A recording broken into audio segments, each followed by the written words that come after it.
बोलता नहीं मेहरबानी કરીને ભાઈ તમે એટલી વિનંતી છે એ સમજા આપણી ભલાઈ માટે આયા છે એ બાપુના હિસાબે આયા છે તમને જોઈને નથી આયા। अस्सलाम वालेकुम नाज़रीन, मैं शेख इब्राहिम हिंदुस्तान के सुन्नियत के लिए आज का दिन बहुत गम का दिन है, क्योंकि आज सुन्नियत के सरदार हमारे सावरकुंडला के दादा बापू आज अपने हकीकी खुदा से मिलने चले गए और अल्लाह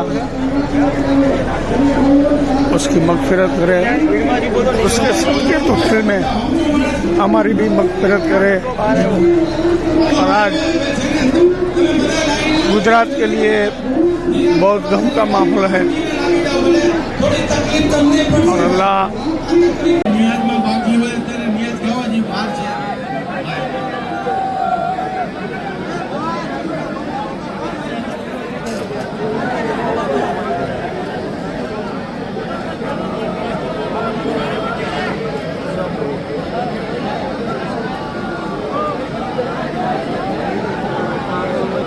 દામ હોય છે